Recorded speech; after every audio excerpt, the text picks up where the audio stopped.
goes a little wonky. This is a cover for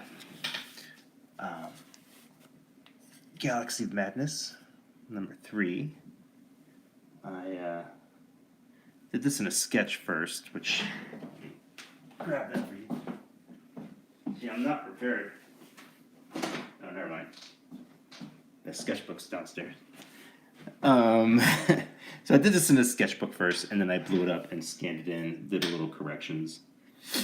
I'm just going to go right into inks. I'm using just a cheap watercolor brush. This is, what is this? So Winsor Newton Sable, number 3. Or maybe it's 2, I'm not sure. This is 2. I have a feeling a cat's going to join us a few times.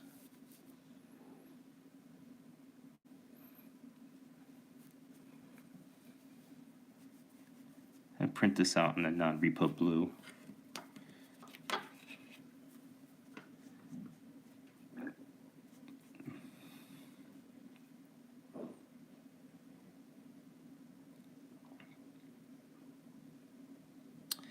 For whatever reason, I like to just get straight into things.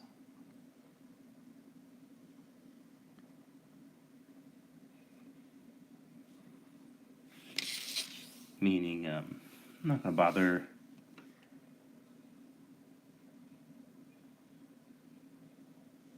warming up. The most I gotta do is just make sure that my brushes are doing, the tips are doing what I want them to do.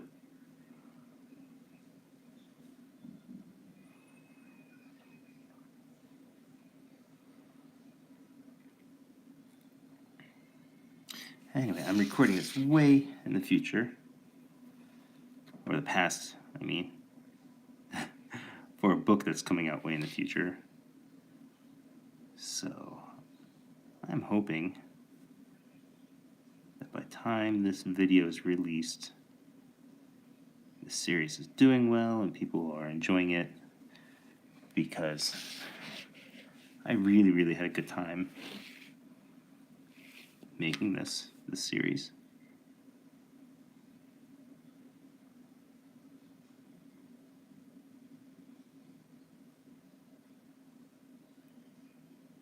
And I really wish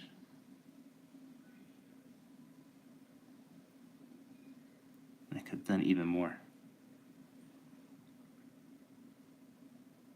But life is weird.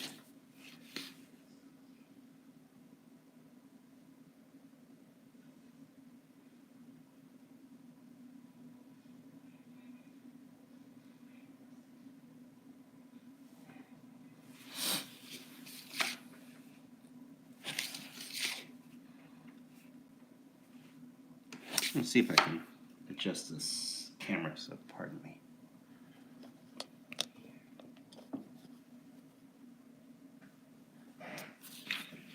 All right, here we go.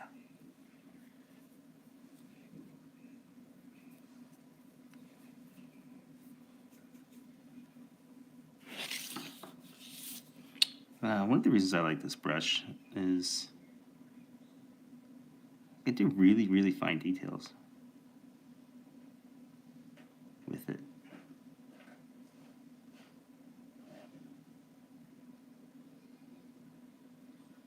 I tried a whole bunch of different tools. At the end of the day, nothing beats just being careful with a brush. I'm trying all these fountain pens recently. They're interesting. They don't quite fit my style. I really admire them though. There's something about the fountain pens. You know, these they're like quill dip pens, but they're fountain pens. Yeah, I really admire them, but I can't get them to work for me the way I need them to perform. I'm actually preferring the traditional quill dip pens. That's this guy here. No special tip on here. Nothing I'm going to pay $1 billion for or anything like that.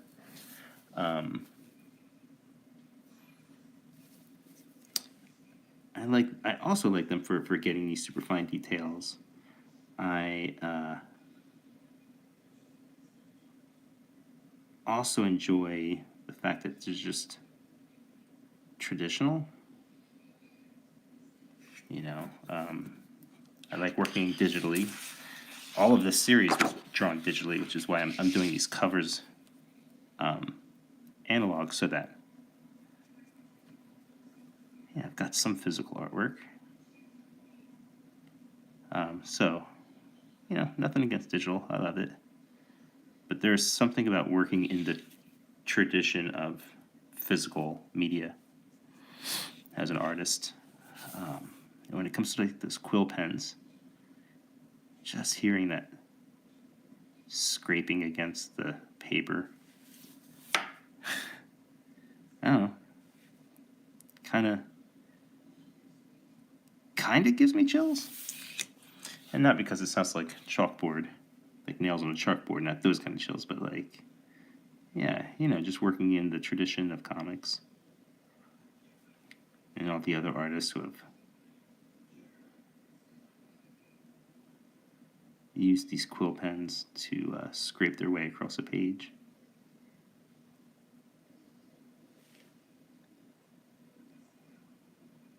One of the other things I like about working digitally is it's just so much easier on my eyes.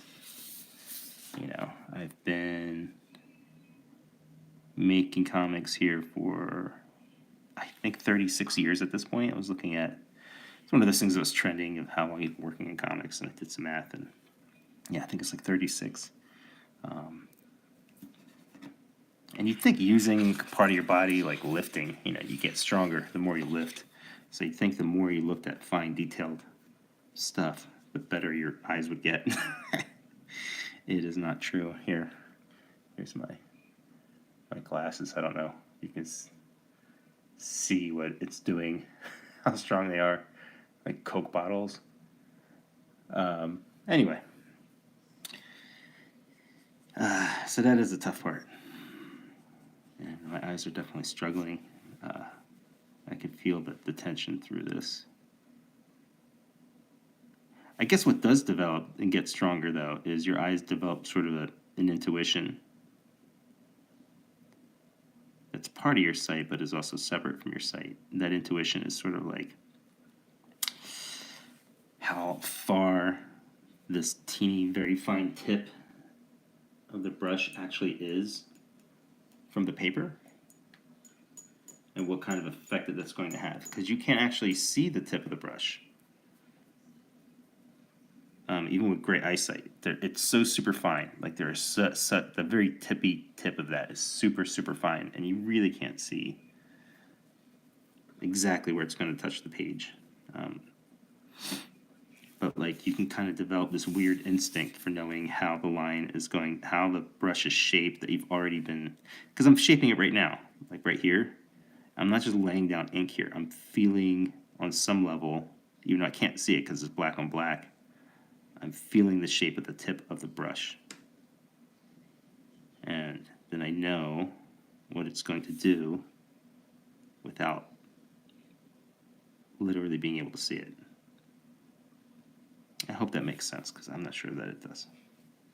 I've never really tried expressing that before.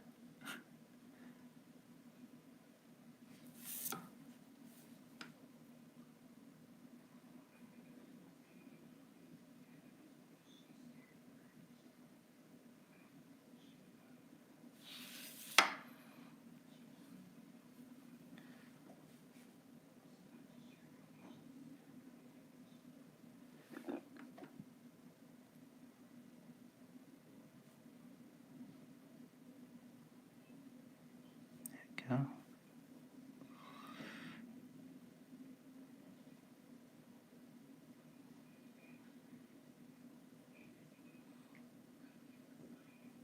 Also with digital, like everything is perfect, you know.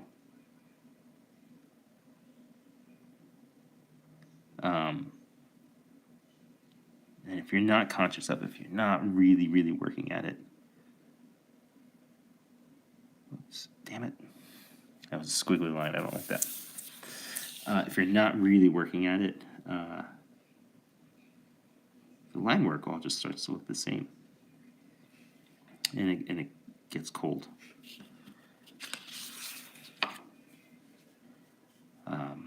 One of the beautiful things about working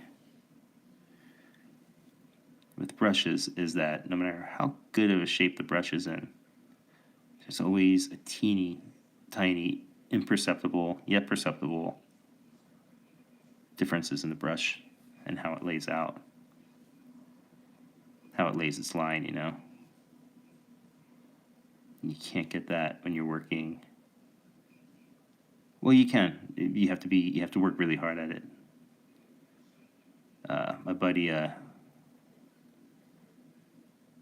Jason Alexander is a very painterly style, you know, like splattery ink stuff, you know.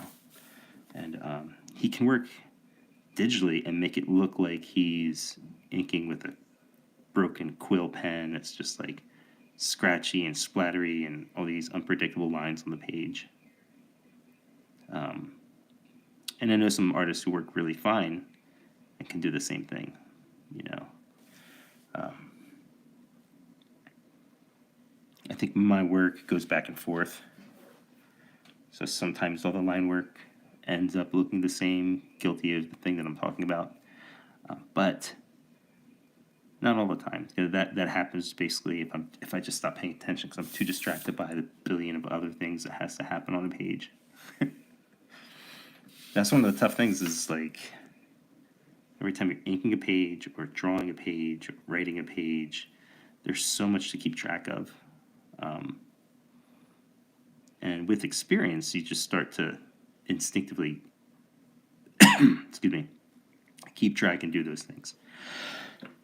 Pardon me. But it's also easy to just kind of forget, you know.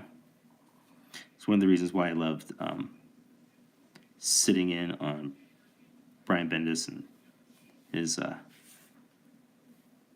college courses. He teaches at Portland State, and sometimes like I'll sit in, especially when Taki was teaching with him, and then the two of them are teaching this masterclass thing. Just hearing and going over the basics, whether it's writing or art or anything, is always a good refresher. Even for somebody who's like, you know, I've been doing this literally every day, well, almost literally every day, for 36 years. It's easy to forget basic stuff. That's why I watch a lot of these sort of like YouTube videos and all that kind of stuff. It's just a good refresher. So I'm not sure how much longer I'm going to be recording this, just because it's distracting. So what I'm going to do is I'm going to tackle this figure and maybe stop it there. That way I can focus on the page. So one of the things I do when I'm doing these figures is, because of my sort of pseudo-animated style, I try to keep the exterior of the character, keep these lines without too many details popping out of them.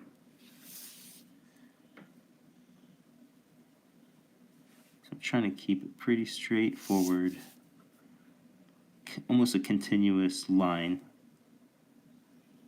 that really adds to the sort of simplified animated style. Like if I did a bunch of little folds and stuff along the way, it breaks up the exterior shape of the silhouette. So I'm just trying to keep a really solid, well-defined silhouette with the exterior line. Kind of like animation, you know, you look at some of the later Disney animated films, or a movie like Atlantis, which Mignola does some designs on. And just look at the way they handle the exterior line on their animation, on their characters. It's almost like you can cut them out, cut out all the detail from the center of the characters, and you can just see these great outlines that don't have a lot of like broken up shapes that you end up getting with traditional detail.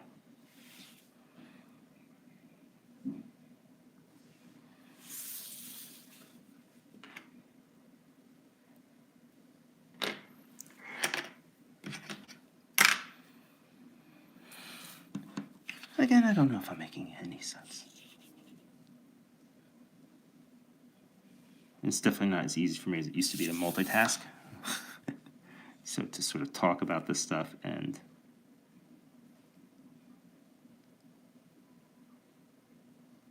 draw at the same time or ink at the same time, it's a little tricky.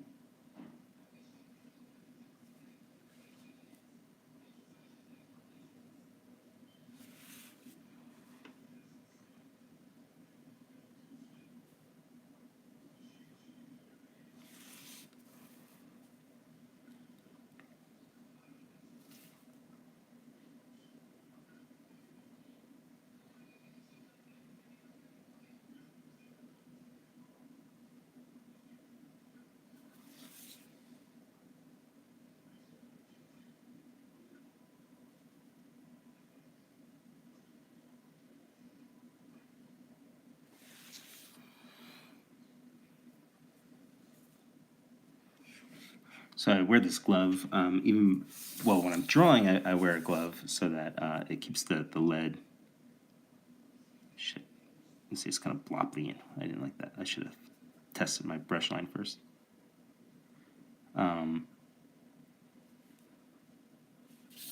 What was I saying? I don't remember.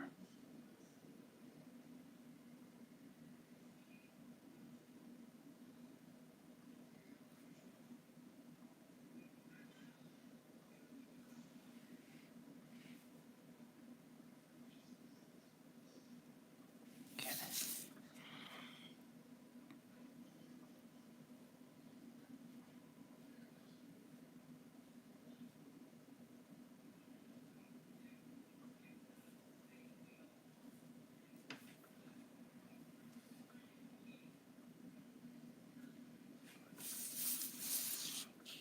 I don't know. I guess what I should do is just do a regular live stream where I actually just talk to people.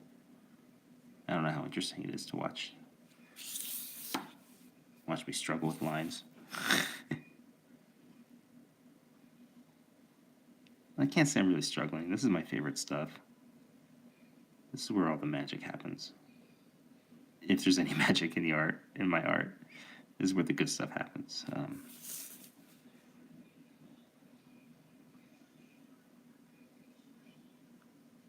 Like my actual pencils, I think, are fairly dull.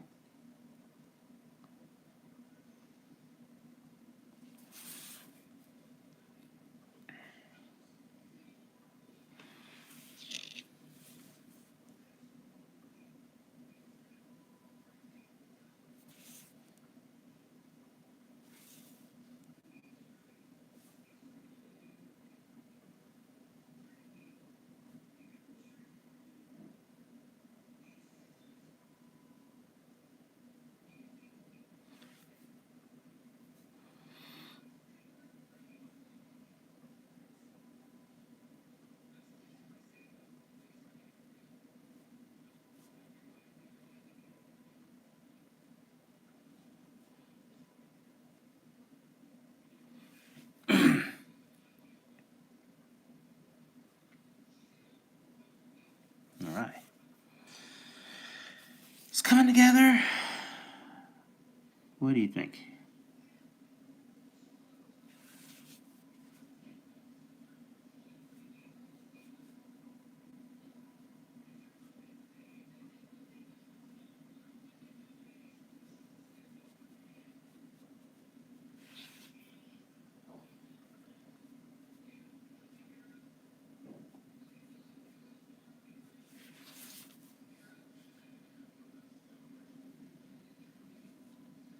Really, really like these characters. Max created such a cool world here for me to co-create with her. Taki's colors help tell the story.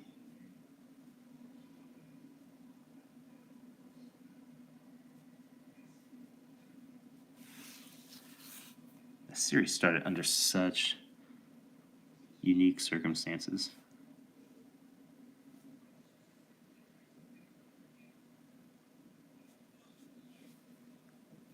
We started this during the pandemic. It was a crazy time in comics, man. I mean, it looked like it was the end of everything.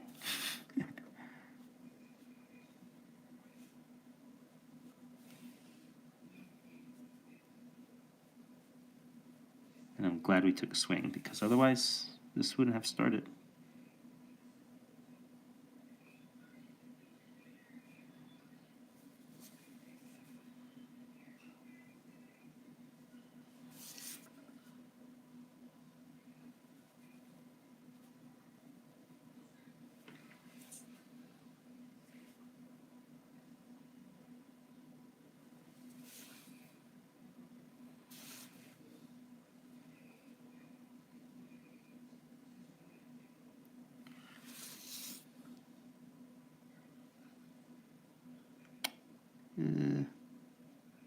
I might have to fix that in Photoshop. Alright, here's the fun stuff. Let's get into the hair. Ear popping over the hair.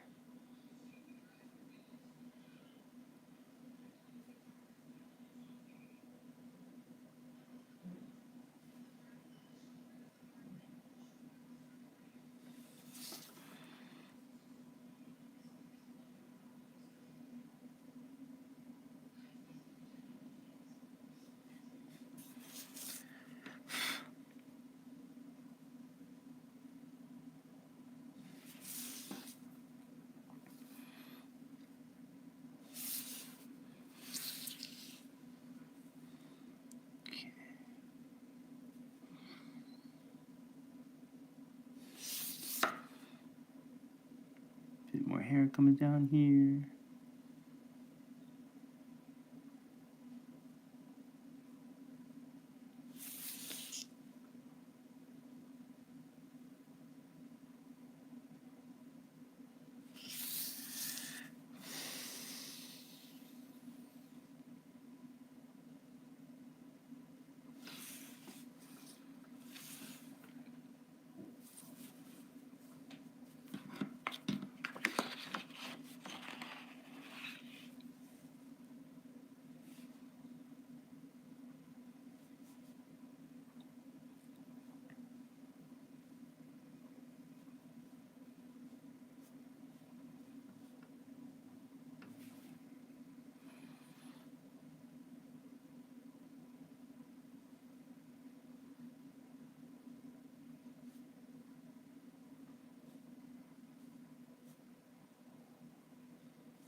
I'll probably end up inking the whole thing with this brush.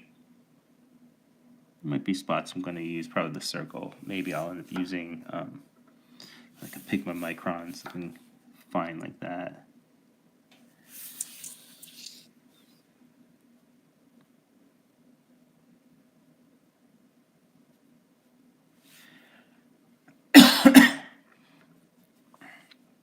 I tend not to use too many tools.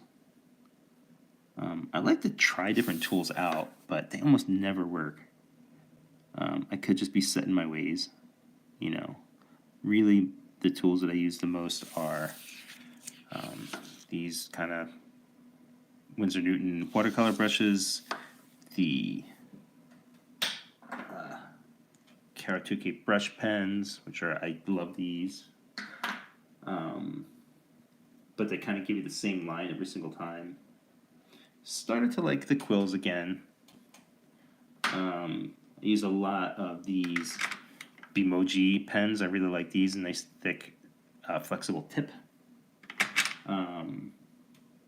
The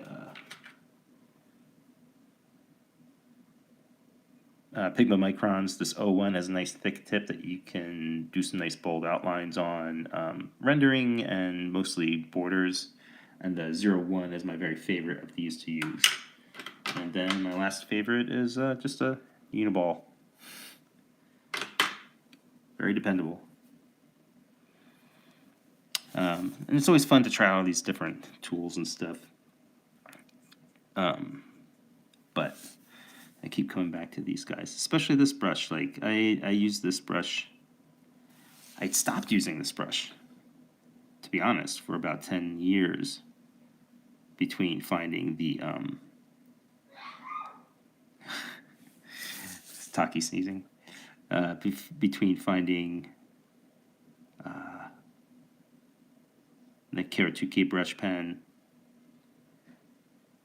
and working digitally. But then I look back at a lot of the stuff that I really, really actually enjoyed of my own work. And it was mostly done with this brush, some Pigma Microns, and a Uniball. So I'm like, well, how about I go back to that? So I think that for foreseeable future, it's just going to be this pen, my Uniballs, the Pigma Micron, when I'm not working digitally.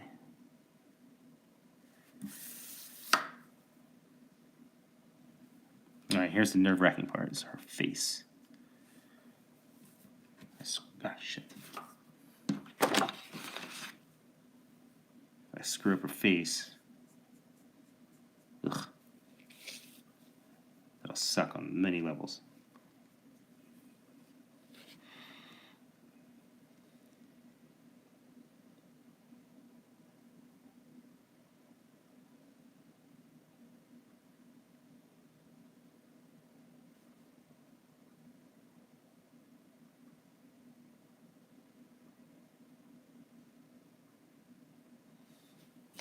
Sometimes when you're inking the stage, you become a Jedi. You're like, let the Force guide you.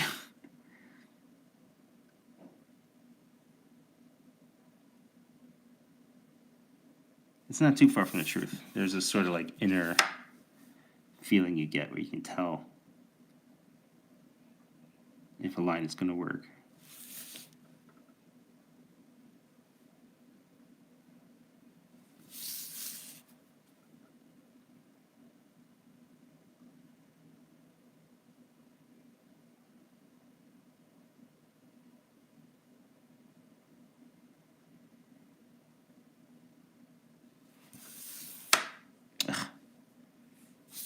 Spoke too soon. I don't like this mouth.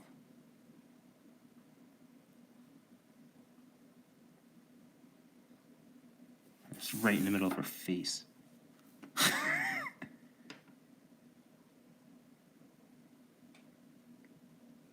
It's not bad.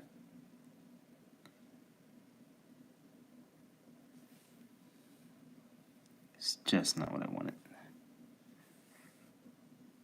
I'm happy with the eyes and the nose. Gonna leave it there for now.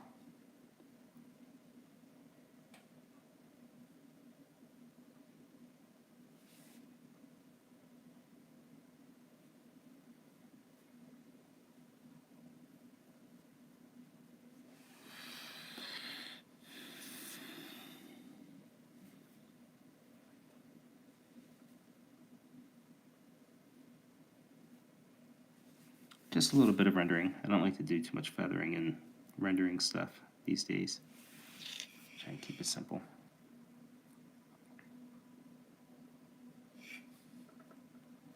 Okay.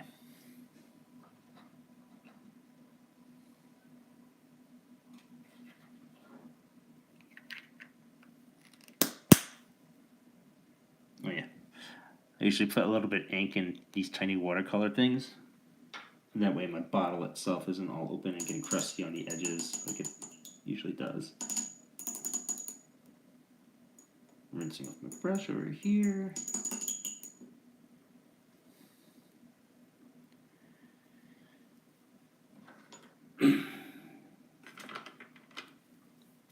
Alright, got my Pigma Micron number 1. I'm going to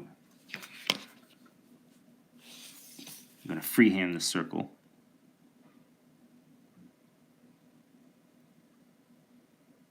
Which I may or may not go over digitally and just tighten it up.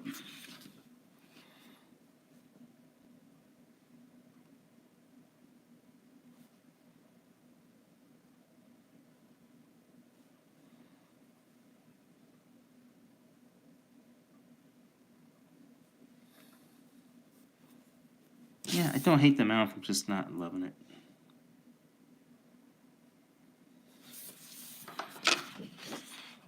Try and get that even so you can kind of see it. It's all distorted.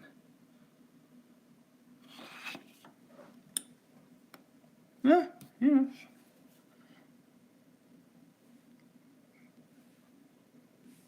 It's tempting to just go in and do a lot of little details. I do my best to keep it simple. Don't go in and screw it up, Mike.